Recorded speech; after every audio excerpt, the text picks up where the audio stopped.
সিরাতুন নবীর প্রোগ্রাম হবে আর উপস্থিতির সংখ্যা এই এলাকার সমস্ত জনসাধারণকে বলছি, দোতলা বাড়ি দিনে বা মাসে 30,000 টাকা ইনকাম করে এই সিরাতুন নবী বা সম্প্রীতির আমাদের দরকার নাই, এটি বকবেই। এটা মাঝে মাঝে এই জায়গা ফাঁকা জায়গা মাঝে মাঝে মিটিং করে।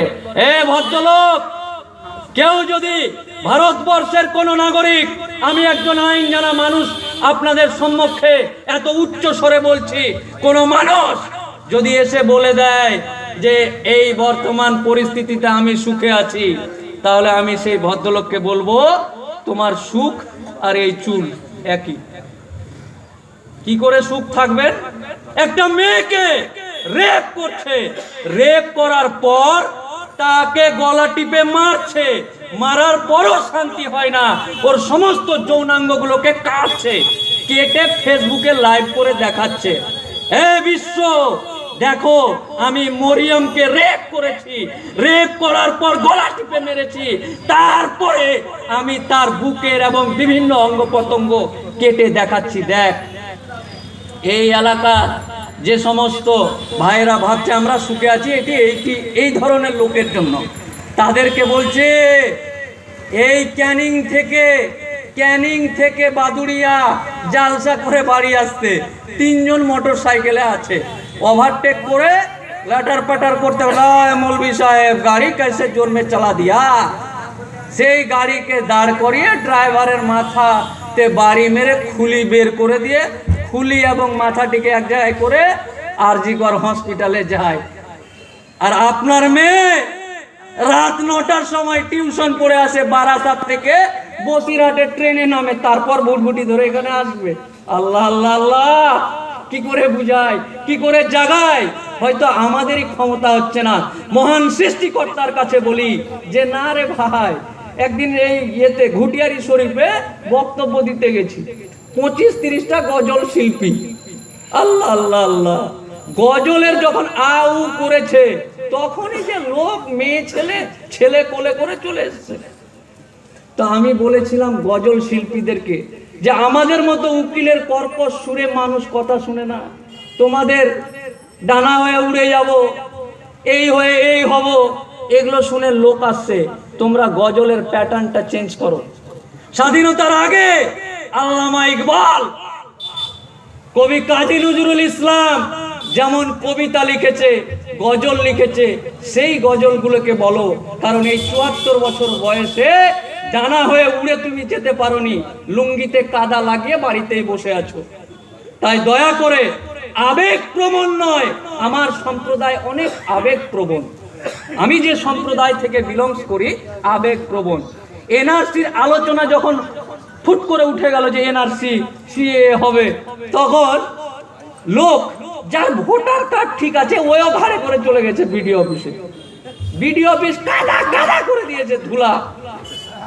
আচ্ছা, এনআরসি আর CA, no CAB no CAB, no NRC no CAB, এই করতে করতে ইয়েস ক্যাব হয়ে গেছে, হয়নি?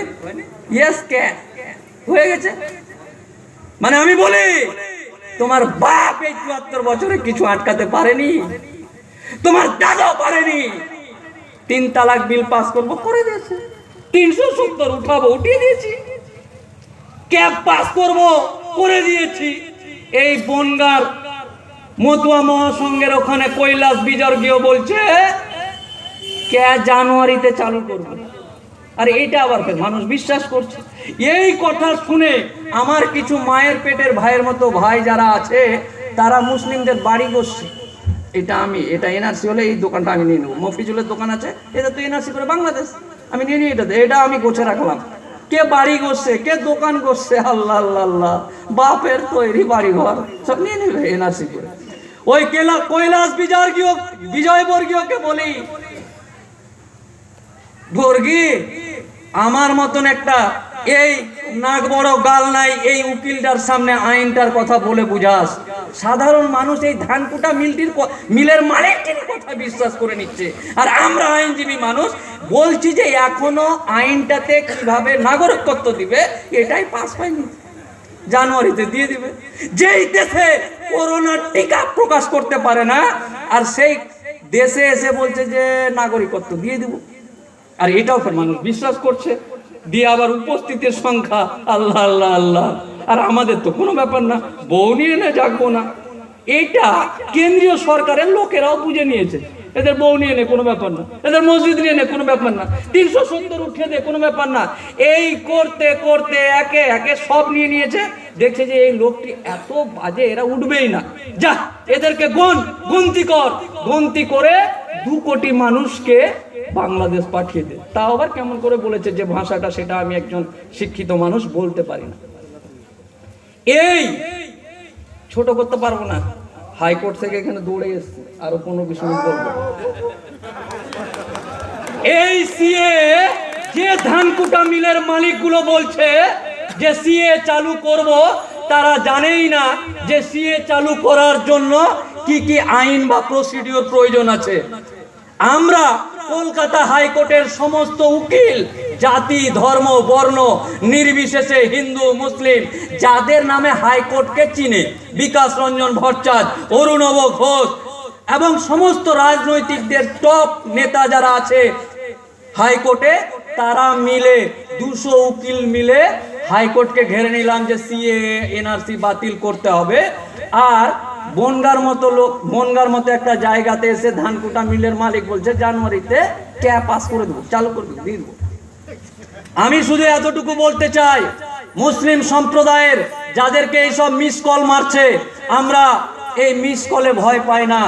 একজন মানুষ বলছে কাগজপত্রের কথা, আমি 2-3টা জিনিস শুধু ক্লিয়ার করে দিই। 1947 সালে দেশটা স্বাধীন হয়েছে, তার আগে দেশটা ইংরেজের গোলাম ছিল। গোলামি করার পর 1947 সালে দেশটা যখন স্বাধীন হয়ে গেছে, স্বাধীন হওয়ার পর সংবিধান লেখা চালু হলো। 2-3 বছর সংবিধান লেখার পর যখন 51-তে আইন চালু হলো, সেই দিন থেকে যদি মোদি, অমিত শাহ, কৈলাস বিজয়বর্গীয়, নামটাও ডোনাল্ড ট্রাম্প, জিও বাইডেন, যারাই আসুক, 1950 সালের বা 51 সালের এই দিকে ঢুকতে পারবে না। তো আমি মোফাক্কেরুল ইসলাম, আমার বয়স 38, আমার ছেলের বয়স 8, আমার বাবা জন্মগ্রহণ করেছে 1956। যদি আমার ছেলের এনআরসি হয়তো বলবে বাপ তোর কাগজ দেখা, বলবে এই তো 8 বছর বয়স, হবে না তোর বাপের দেখা। আমার নিয়ে যাবে, বলবে 38, এটাও 83 সালে আমার জন্ম, বলবে এতে হবে না, আরো দেখা। যেমন আসামে 51 আর 71 না 70 করেছিল, ওই ঢোলের মধ্যে লোক লাগবে, তোর বাপ দাদুরা এইখানে ছিল কিনা। তো আমার বাবা 1956, যখনই আমার বাবার অ্যাডমিটটা নিয়ে যাবে, ক্যাসেট কমপ্লিট। সেই সমস্ত মানুষদেরকে বলতে চাই যারা এনআরসির নামে মিস কল দিচ্ছে, যে মোফাক্কেরুল ইসলামের বাপ, মোফাক্কেরুল ইসলামের ছেলে বেঁচে আছে, আরে তার দাদু বেঁচে আছে যে 1937 সালে জন্মগ্রহণ করেছে। 51-র বেশি নিতে পারবি না, আর আমার দাদু 1937 সালের এখনো খটখট করে মসজিদে যায় নামাজ পড়তে, ভয় দেখাচ্ছে আমাদেরকে কাগজে। একজন বাবাজি গেছে আমার কাছে কাগজ নিয়ে, ও নিজে জন্মগ্রহণ করেছে 1951-তে, আর 63 দলিল নিয়ে। মাথা খারাপ না, ভুল বুঝবেন না জিনিসটাকে। যে কোনো একটা ডকুমেন্টস, যে ডকুমেন্টটা 1951 সালের আশেপাশের হবে, সেই ডকুমেন্টসে ক্যাসেট শেষ। নবাবের ছেড়ে যাওয়া বংশধর মুসলিম সম্প্রদায়, বাঘের বাচ্চা বাঘ, কাগজের পুটলি দিয়েই ওরা জানে না যে বস্তা কা বস্তা কাগজ দিয়ে এমন প্রেসার দিব যে হেঁটে বাড়ি যেতে পারবে না। আরে আয় আয় আয় আয়, খেলা হবে, কাগজের খেলা হবে। তারা ভুলে গেছে ও সাল দুসরা থা, ये সাল দুসরা है। কারণ এখন আমাদের সম্প্রদায়ের মানুষ রাজনৈতিক কুটকাচালি বাদ দিয়ে একত্রিত হতে শিখে গেছে। আয় আয় আয় 1900।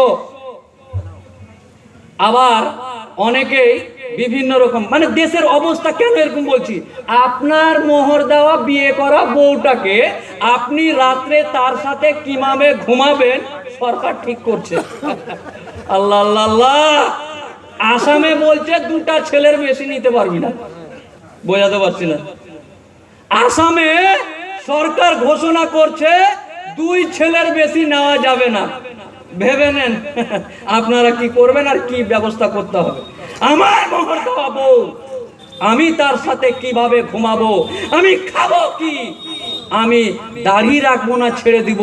উত্তরপ্রদেশে দাড়ির ঘটনা শুনেছেন? আইন বলছে দাড়ি রাখা যাবে, মিস কল মারছে যে রাখা যাবে না।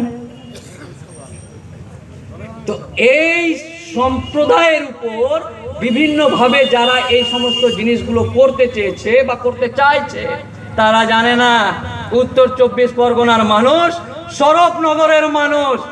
আমি একটা ছোট্ট সম্প্রীতির উদাহরণ দিই।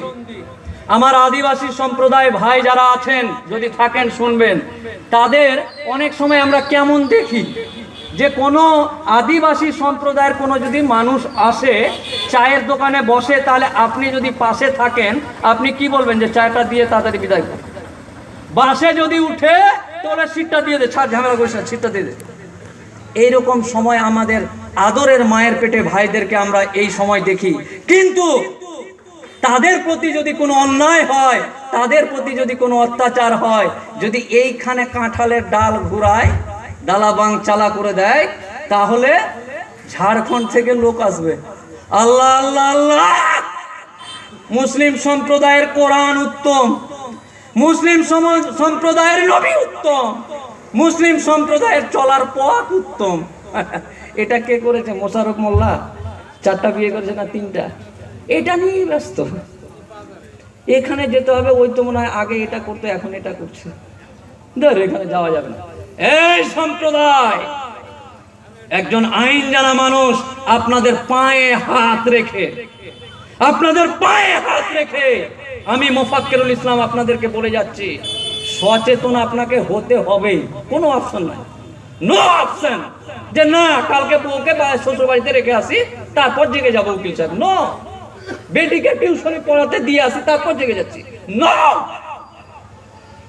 এক্ষুনি এই মুহূর্তে যেখানে সম্প্রদায়ের কথা হবে, যেখানে নবীর কথা হবে, যেখানে আল্লাহর কথা হবে, যেখানে একত্ববাদের কথা হবে, কে সিপিএম, কে তৃণমূল, কে কি, কে উমুক, না, কোন রাজনৈতিক দল আপনি যে যেটা পারেন করেন, সিপিএম করেন করেন, তৃণমূল করেন করেন, কংগ্রেস করেন করেন, যে যে জায়গায় আছে সেই জায়গায় থাকেন, প্রয়োজন হলে কাল থেকে বেশি করে করেন। কিন্তু যে জায়গায় সম্প্রীতি নষ্ট করার কথা হবে, যে জায়গায় মোশাররফ মোল্লার মতো মানুষেরা, অনেক মানুষ আছে, শুধু মোশাররফ মোল্লা নয়, অনেক মানুষ আছে যারা সম্প্রীতির কথা বলে, যারা সম্প্রীতির জন্য ডাক দেয়, যারা আমার আশা ফাউন্ডেশনের মতন ফাউন্ডেশন করে মানুষের উপকার করতে চায়, তাদের কাছে যেতে হবে। যান, এই এলাকার সমস্ত রাজনৈতিক দলের মতদর্শের মানুষকে বলছি, কেন আপনি আসেননি এই জায়গায় যেখানে সিরাতুন নবী, যেখানে রসুলের পাকের কথা হবে, তার জীবনী নিয়ে আলোচনা হবে? করেন আপনি সিপিএম, করেন আপনি কংগ্রেস, এই সভা থেকে গিয়ে আপনি কেন লাইট নিয়ে, টর্চ নিয়ে বাড়ি বাড়ি গিয়ে পার্টি করেন? কোনো আপত্তি নেই, কেন নেই ভাই? এই জন্যই তো বলছে যে বাড়িতে বউর সাথে ঘুমাবি কি করে, এটা আমি ঠিক করবো। অপশক্তি যারা আছে, এটা দেখতে দেখতে একের পর এক করতে করতে দিন গুনা শুরু হয়ে গেছে। সজাগ সচেতন আপনাকে হতেই হবে। আরো দেশের অনেক আইন, এই কোভিডের সময় যখন মানুষ নাকে রুমাল নিয়ে ঘুরছে, 71টা আইন পাস করেছে।